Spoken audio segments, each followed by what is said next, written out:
विरासत की शिकायत तो है, वही बात लालू जी की विरासत में तेजस्वी को मिला कि जंगल राज ज्यादा प्रोमिनेंट है लोगों को याद दिलाने में, क्योंकि भुक्तभोगी जो लोग हैं उसको याद आ जाता है। बिहार की राजनीति से निशांत जो मतलब बीजेपी का गेम प्लान है, धीरे धीरे हम सत्ता अपने हाथों में ले। निशांत खुद से क्यों नहीं इनिशिएटिव ले रहे? या तो उनमें इनिशिएटिव का अभाव है, पिताजी का दबाव है कि भाई तुम रहो और राजनीति में रहना है, समय आने पर तुम राजनीति में आओ। दिल्ली जाने का ये मतलब थोड़ा है कि बिहार से कौन आदमी बिहार से दूर हो गया। जो भी राजनीति दिल्ली बिहार में किए, लालू यादव किए तो रेल मंत्री थे तो बिहार की राजनीति कर रहे थे, नीतीश जी थे तो रेल मंत्री थे, बिहार की राजनीति कर रहे थे। निशांत के राजनीति में लाने के लिए भी जो भूर लगी हुई है, तो उसमें भी वही बात है कि जो सबसे ज्यादा प्रस्ताव दिया होगा वो सबसे आगे रहेगा निशांत की नजर में कि साहब ये इन्होंने ही पहली बार प्रस्ताव दिया था। ये राजनीति में आने की जो चर्चा ठीक ऐसे समय में आया है जब राज्यसभा के नॉमिनेशन की प्रक्रिया शुरू। काम के आधार पर शायद निशांत अगर वो इंटेलिजेंट साबित होंगे तो फीडबैक दे सकते हैं। सवाल ये नहीं है कि मनीष वर्मा या आरसीपी प्रॉब्लम है, सवाल ये है कि निशांत कितने हार्ड मेटल के हैं। नमस्कार, पॉलिटिक्स में आप सबों का स्वागत है। और आज की पॉलिटिक्स में जो एक बड़ी खबर आज सुबह से अचानक सुर्खियां बटोरने लगी है, निशांत सक्रिय राजनीति में आ रहे हैं। आखिर निशांत के सक्रिय राजनीति में आने का मतलब क्या है, या फिर निशांत के सक्रिय राजनीति में आने की घोषणा जिस तरीके से श्रवण कुमार के द्वारा, संजय झा के द्वारा की गई है कि नीतीश जी अब इस पर सहमति दे दी है। ठीक राज्यसभा का नॉमिनेशन का दौर चल रहा है, इसमें निशांत के राजनीति में आने की घोषणा, क्या राज्यसभा भेजने की तैयारी तो नहीं है, या फिर संगठन में मजबूत जिम्मेवारी देने की बात तो नहीं चल रही है? क्या संभावनाएं हो सकती हैं, इस पर चर्चा करेंगे। हमारे साथ फुलेंद्र कुमार सिंह आंसू जी हैं। नीतीश कुमार लालू जी के राजनीति के उस दौर के साथी रहे हैं जब छात्र आंदोलन चरम पर था। आज भी उनकी राजनीति को बहुत करीब से समझते हैं, उनके हर एक फैसले पर इनकी पैनी नजर रहती है और स्वाभाविक तौर पर लंबा साथ रहा है, उनकी राजनीतिक मिजाज को भी समझते हैं। और वर्तमान दौर में कैसे राजनीति, इस तरीके की राजनीति का पॉलिटिकल मतलब क्या है या फिर इसके पीछे की पॉलिटिक्स क्या है, ये भी बहुत ही अच्छे तरीके से समझते हैं। लेकिन इनसे हम सवाल करने से पहले अभी फिलहाल जिन लोगों का रिएक्शन आया है, विजय चौधरी का रिएक्शन आया है, अशोक चौधरी का रिएक्शन आया है, वो क्या रिएक्शन है जरा पहले सुन। राज्यसभा में एक चीज तो पक्की है कि 5 सीट एनडीए के खाते में आएंगी और उसमें से अभी तक जो संख्या गणित है उसके हिसाब से कम 2 सीटें जदयू के खाते में भी आनी चाहिए और उन 2 सीटों पर जदयू की तरफ से कौन जाएंगे ये निर्णय तो सिर्फ मुख्यमंत्री जी को करना है, जो पार्टी के सर्वोच्च नेता है या सर्वमान्य नेता है, वो तय करेंगे कि राज्यसभा कौन जाएंगे। लेकिन निशांत के राजनीति में आने की बात पूरे पार्टी में चल रही है और पार्टी के सभी कार्यकर्ता चाहते हैं कि निशांत राजनीति में आए और जिस दिन भी वो आते हैं तो पूरी पार्टी उनका स्वागत करेगी। सर, निशांत कुमार के राजनीति में आने की संभावना बढ़ती है पार्टी की तरफ से? अभी मैंने सोशल मीडिया में देखा है, निशांत कुमार जी जो है राजनीति में उनकी एंट्री हो रही है, हम लोग उनका स्वागत करते हैं। श्रवण कुमार ने कहा है कि निशांत जल्द आएंगे। मैंने कहा ना कि हम लोग उनका स्वागत करेंगे। श्रवण कुमार जी जो बोले हैं, हम लोग उनका हम लोग सब उनका स्वागत करेंगे। हमारा गठबंधन जो भी है उसके साथ। सर, निशांत के राजनीति में प्रवेश को लेकर खबर आ रही है कि निशांत कुमार, आप भी चाह रहे थे कि निशांत राजनीति में आए, तो लग रहा है कि आखिर नीतीश कुमार ने सुन लिया आप लोगों की? नहीं, देखिए ऐसा है कि निशांत जी माननीय नीतीश कुमार जी के एकदम फोटोकॉपी हैं। आप लोगों ने उनको सार्वजनिक जीवन में देखा होगा, उनका कंडक्ट, उनकी सिंप्लिसिटी, उनका बात करने का तरीका, उनका बॉडी लैंग्वेज बहुत अच्छा है। और खुद भी उन्होंने इंजीनियरिंग की पढ़ाई की बहुत लंबे समय से। ये नहीं कि कोई मैं कह रहा था या कोई और कह रहे थे, बाकी लोगों, पूरी पार्टी की रैंक एंड फाइल चाहती थी कि निशांत जी भविष्य की राजनीति में आए। और आज श्रवण जी का हमने बयान देखा है, संजय जी का भी अखबार में, हिंदुस्तान में बयान छपा हुआ। ये एक अच्छी होलिका जिसको बोलते हैं, अपने नेता का, अपने कार्यकर्ताओं के बातों को सुन करके उन्होंने जिस तरह से ये निर्णय करने का क्या है कि भविष्य में वो राजनीति में आएंगे, तो मैं समझता हूँ कि ये अच्छी जिसको बोलते हैं पहल और बड़ी मतलब इससे अच्छा जनता दल यूनाइटेड परिवार के लिए इससे अच्छा खुशखबरी होली का नहीं हो सकती। तो आपने सुना। अब हमारा सीधा सवाल फुलंद्र जी से रहेगा, ये राजनीति में आने की जो चर्चा ठीक ऐसे समय में आया है जब राज्यसभा के नॉमिनेशन की प्रक्रिया शुरू है। एक पॉलिटिकल एक्सपर्ट के रूप में आपको क्या लगता है, राज्यसभा में भेजने की तैयारी या फिर कोई नई जिम्मेवारी अभी फिलहाल क्या दी जा सकती है, आपको क्या लगता है? ये चर्चा तो बहुत दिनों से है, और वैसे भी जो इस तरह के लोग होते हैं, प्रधानमंत्री, मुख्यमंत्री, तो उनके परिवार और वो अगर पॉलिटिक्स में हैं तो डेफिनेटली लोग सोचते हैं कि इनको लाया जाए साइकोफेंसी बढ़ाने के लिए। जो लोग बहुत ग्राउंड में नहीं है तो वो अपना पहुंच बनाने के लिए दोस्ती के आधार पर उनकी कोशिश होती है। निशांत के राजनीति में आने का लाने के लिए भी जो होड़ लगी हुई है, तो उसमें भी वही बात है कि जो सबसे ज़्यादा प्रस्ताव दिया होगा वो सबसे आगे रहेगा निशांत के नज़र में कि साहब ये इन्होंने ही पहली बार प्रस्ताव दिया था।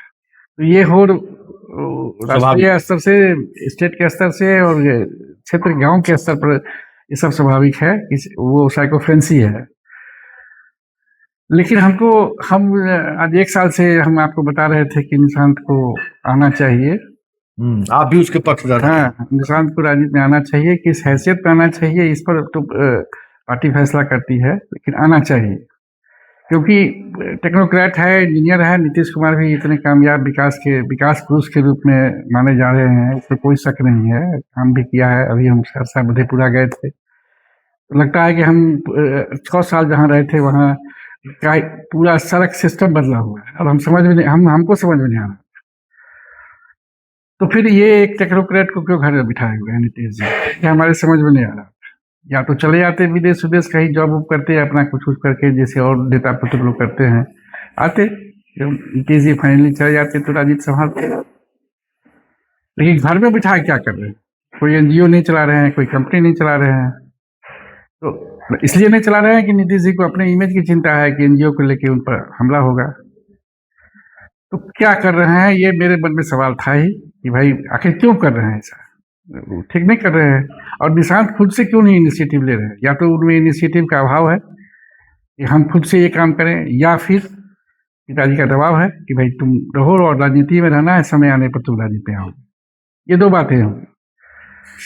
अब पिछले 1 साल से ये बातें चल रही थी। चलिए इसका जवाब मिल गया कि राजनीति में ही आना है उनको। राजनीति में जो विरासत की राजनीति जिन लोगों को मिलती है उसका उदाहरण हमारे सामने है। राहुल गांधी, अखिलेश यादव, तेजस्वी यादव, ऐसे तमाम नेताओं का उदाहरण हमारे सामने है कि विरासत की राजनीति को संभालने के लिए एडवांटेज भी है कि जिनका विरासत आप लेके चल रहे हैं, चाहे वो सोनिया गांधी, इंदिरा गांधी का विरासत लेके चल रहे हैं, तो उनके जो किए हुए काम थे, उस अच्छे काम थे, उसको भी लेके चल रहे हैं, और उनके खिलाफ जो बातें थी उसको भी लेके आप चल रहे हैं। तो ये जो उनके खिलाफ बातें थी, जिससे जनता तकलीफ में आई किसी जमाने में, लालू जी के कारण या मुलायम सिंह यादव जी के कारण या और जो भी ऐसे मंत्री रहे हैं उनके कारण, जो खिलाफ की बातें ज़्यादा याद रखी जाती है या विरोधियों के द्वारा याद दिलाया जाता है, अच्छाई वाली बात नहीं बताई जाती है। इसलिए जो भी विरासत में राजनीति करने वाले आते हैं उनके सामने वो खतरा रहता है। दूसरा खतरा रहता है कि जो एस्टेब्लिश्ड पार्टी स्ट्रक्चर है उसमें जो स्थापित लोग हैं, आप जानते हैं कि उसमें उसका अपना वेस्टेड इंटरेस्ट है। पार्टी को जितना वो लाभ पहुंचाता है उसी हिसाब से वो नुकसान ही पहुंचा रहा है। फिर भी आप उस स्ट्रक्चर को तोड़ नहीं पाते हैं। विरासत की राजनीति में दूसरा नुकसान यह है कि आप जब विरासत की राजनीति होते हैं तो उसको तोड़ने में आपको श्रम लगता है या नहीं टूटता, या आप ही टूट जाते हैं। उदाहरण सामने है राहुल गांधी का कि वो उसमें जो विरासत में जो लोग आए हुए हैं मध्य प्रदेश से, कमलनाथ, गहलोत, ये सारे नाम, सिद्धारमैया, सारे नाम उनके सामने हर्डल्स हैं कि वो चाह के भी उस स्ट्रक्चर को नहीं तोड़ पा रहे हैं। और अभी जो कुछ भी कम कामयाबी उनकी दिख रही है उसके पीछे ये रीजन जबरदस्त है। बाकी विरासत की शिकायत तो है, वही बात लालू जी की विरासत में तेजस्वी को मिला कि जंगल राज ज़्यादा प्रोमिनेंट है लोगों को याद दिलाने में, क्योंकि भुक्तभोगी जो लोग हैं उसको याद आ जाता है। तो नीतीश जी के विरासत में भी ये प्रॉब्लम आएगा निशान के साथ। एक तो साइकोफ्रेंट से का भी आएगा कि जो लोग उनके समर्थक हैं, कितने समर्थक हैं, कितने कार्यशील हैं, ये आएगा। दूसरा आएगा कि साहब जिसका वेस्टेड इंटरेस्ट है और नीतीश जी उसको किसी तरह से खींच रहे हैं, जिन लोगों का वेस्टेड इंटरेस्ट है, ये निशान उनको खींचेंगे कि नहीं। तो ये सब चुनौतियां जो आएगी राजनीति में, तो उसमें हमको लगता है कि संगठन में अगर इनको जगह दिया जाता है तो वो चुनौतियां बहुत ज़्यादा आएगी और शायद मुश्किल हो जाएगा नीतीश जी की तरह एकदम जिसको कहते हैं ना कि रोप पर, टाइट रोप पर चलना, वो हो जाएगा कि इनकी पसंद जो होगी वो नीतीश जी की पसंद शायद बात नहीं हो और इनकी जो नापसंद होगी वो नीतीश जी किसी तरह से उसको झेलते रहे होंगे पार्टी के स्तर पर। और संगठन के मुखिया तो नीतीश जी हैं, अध्यक्ष हैं, तो फिर घर में ये सब बातें होगी। इसलिए हमको आज की तारीख में लगता है कि राज्यसभा में जाना, क्योंकि इनको राजनीति करने के लिए इनके खुद के पॉकेट में पैसा होना चाहिए। पार्टी से खर्चा लेके चाय पियेंगे बाहर जाके सो नहीं होगा। संगठन चलाएंगे तो संगठन पैसा देगा, तो पैसा कौन सा है, चंदे का पैसा है, तो क्यों खर्च करेंगे। तो राज्यसभा जाने से इनका अपना पर्स कंप्लीट रहेगा और राज्यसभा जाने के बाद ये संगठन को ज़्यादा मजबूती दे सकते हैं कि जब भी या राज्यसभा से फुर्सत होगा आएंगे बिहार, तो बिहार में अपना तय करेंगे अपना कार्यक्रम और घूमेंगे। अभी तो इनको एक साल गांधी जी की तरह गोखले इनको कहा था कि एक साल घूमो, तो एक साल इनको भी कहा जाएगा कि आप पूरे बिहार को घूमिए, समझिए, अपने वर्कर को पहचानिए और वर्कर कोई बेईमान है, कोई शैतान है, कोई ईमानदार है, उसका चयन कीजिए और घूमिए। और समस्याएं जो नीतीश जी अभी पटना से नहीं देख पा रहे हैं, वो समस्याओं को देखिए और उसका फीडबैक दीजिए सरकार को या नीतीश जी को दीजिए। तो ये हमको लगता है कि मोस्ट सुटेबल एक्ट होगा कि इनको अगर राज्यसभा भेज रहे हैं तो मोस्ट सुटेबल एक्ट होगा। और पढ़े लिखे हैं तो राज्यसभा में अच्छा करेंगे। अभी तो हमको केसी त्यागी, तो अब शायद उनका टाइम खत्म हो गया या नहीं है, लेकिन इसके अलावे नीतीश जी के राज्यसभा सदस्य रूप में कोई ऐसे मुखर नहीं दिखते हैं जिनके बातें सुनी जाए या जो बहुत प्रोमिनेंट हो, कुछ बोल पा रहे हैं। हरबंस जी उपाध्यक्ष हो गए तो उनकी बोली बंद है, चुप हैं। तो शायद नया खून लेके निशांत राज्यसभा में कुछ अच्छा कर सके, कुछ ओरिजिनल बात तो सरकार को बता दे, केंद्र सरकार को बता दे। लेकिन कुछ चर्चा ऐसी भी है कि भाई दिल्ली की राजनीति में जाने का मतलब है बिहार की राजनीति से निशांत जो मतलब बीजेपी का गेम प्लान है, धीरे धीरे हम सत्ता अपने हाथों में ले, तो बेटा जब दिल्ली पहुंच जाएगा तो फिर बिहार की राजनीति से वो थोड़ा दूर हो जाएगा। जो एक ओपिनियन जो ऐसा है कि ये भी देने की कोशिश हो रही है। नहीं, वो दिल्ली जाने का ये मतलब थोड़ी है कि बिहार से कौन आदमी बिहार से दूर हो गया। जो भी राजनीति दिल्ली बिहार में किए, लालू यादव किए तो रेल मंत्री थे तो बिहार की राजनीति कर रहे थे, नीतीश जी थे तो रेल मंत्री थे, बिहार की राजनीति कर रहे थे। बिहार की राजनीति का मतलब कि सरकार अभी जो काम नीतीश जी के मुख्यमंत्री काल में जो सरकार के नज़र में जो काम नहीं है, अगर उसको गोल बनाएंगे निशांत, और जब आएंगे बिहार तो उन पूरे बिहार का दौरा करके उन चीज़ों का फीडबैक अगर नीतीश कुमार को देंगे तो पार्टी ज़्यादा स्ट्रेंथन होगा, नंबर 1। नंबर 2 कि संगठन मठाधीशों का संगठन हो गया है सभी पार्टियों का, जदयू उसमें छुटा हुआ नहीं।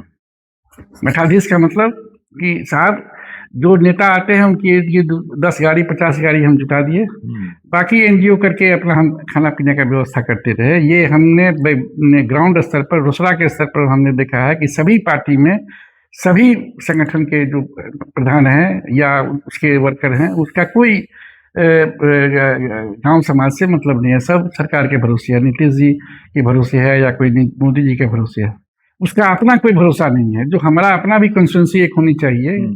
कभी 500 वोट का कंस्टिट्यूंसी मेरा था जो हम दिलाते थे लोगों को, पॉलिटिकल पार्टी के लोगों को, चाहे जिस पार्टी का हम मदद करें। आज 50 वोट का कंस्टिट्यूंसी हमारा है, तो उस 50 वोट को या 50 लोगों को हम मदद करते हैं उसके इमरजेंसी के समय में, इसलिए हमारे कहने पर वो अमुक पार्टी को वोट देता है, जदयू को दे, बीजेपी को दे, कांग्रेस को दे, राजद को दे। तो वो कंस्टिट्यूंसी किसी वर्कर का नहीं रह गया। उसका वजह यही है कि सब लोग सरकार के मुखापेक्षी हो गए, और इसी को हम कहते हैं मठाधीश होना। कि आप अपने मठ में रहते हैं, सरकार का कार्यक्रम, पार्टी का कार्यक्रम आया, उसमें आगे पीछे कर लिए, बस जनता की समस्याओं की बात जो है उसके आधार पर जो आपका निजी पार्टी वर्कर का, पार्टी प्रदेश पार्टी प्रखंड अध्यक्ष का, पार्टी महासचिव का या बूथ अध्यक्ष का जो अपना कंस्टिट्यूंसी होना चाहिए, वो जात के आधार पर भले हो जाए, लेकिन काम के आधार पर नहीं है। तो ये प्रॉब्लम अभी, ये बैंकरप्सी अभी सभी राजनीतिक पार्टियों की है। और हमको लगता है कि काम के आधार पर शायद निशांत, अगर वो इंटेलिजेंट साबित होंगे, तो फीडबैक दे सकते हैं संगठन को कैसे रिविटलाइज किया जाए, संगठन को कैसे मजबूत किया जाए नीचे के स्तर पर। राहुल गांधी 10 बरस से 15 बरस से लगे हुए हैं संगठन को मजबूत, 2010 से लगे हुए हैं, लेकिन क्यों नहीं हो रहा है? क्योंकि वो तोड़ नहीं पा रहे हैं। जो जमा हुआ है सो जमा हुआ है। अब वो 50 वोट के लालच में 5 वोट छोड़ना नहीं चाहते हैं। अगर 5 वोट छोड़ने का कांग्रेस के राहुल गांधी लालच छोड़ दे, जो इन मठाधीशों ने कैप्चर कर रखा है, तो हमको लगता है रिस्क तो लेना होगा। और और राहुल गांधी को रिस्क लेना होगा, और इनको रिस्क नहीं लेना है। इनको समझना है कि पार्टी के ग्राउंड स्तर पर ठीक से काम करने वाले नए लोग जो काम करें, उनका ट्रेनिंग कैंप चलावे, ये सब कर सकते हैं। ये मतलब राज्यसभा जाने की जो खबर है, या फिर राज्यसभा को लेकर जो बातें सामने आ रही हैं, निशांत के लिए सबसे जरूरी है राज्यसभा में एंट्री उनकी हो। उसके सहारे वो बिहार की राजनीति को बखूबी, जो नीतीश कुमार सोचते हैं या फिर नीतीश कुमार अपनी पार्टी की राजनीति को जिस दिशा में ले जाना चाहते हैं, वहां वो पार्टी उस दिशा की तरफ बढ़ सकता है। एक बात तो ये, दूसरी बात ये कि पार्टी के अंदर जो मठाधीश है, जो संजय झा हो, ललन सिंह हो, विजय चौधरी हो, अशोक चौधरी हो, ये सारे लोग जो हैं मनीष वर्मा या आरसीपी के बजाय निशांत से ज्यादा सहज रहेंगे। वो सहजता से उनके नेतृत्व को स्वीकार कर सकते हैं। मतलब एक साथ दो सियासत, हमें लगता है कि निशांत के सहारे आरसीपी का रास्ता, जो आरसीपी पूरी कोशिश कर रहे हैं कि बिहार की राजनीति में आए, दूसरे मनीष वर्मा पूरी कोशिश में है कि इस राज्यसभा सीट के सहारे हम दिल्ली की राजनीति में जाएं और फिर हम नंबर 2 के हैसियत में। कहीं न कहीं निशांत एक फैक्टर के रूप में, इन तमाम तरीके का जो फैक्टर जदयू के अंदर चल रहा है, एक निशांत के सामने आने के बाद सभी का चुप हो जाना स्वाभाविक है। और इसके सहारे जो मठाधीश लोग भी हैं, कुछ दिनों तक राजनीति को आगे बढ़ा सकते हैं। चलिए, हाँ, नहीं, सवाल ये नहीं है कि मनीष वर्मा या आरसीपी प्रॉब्लम है।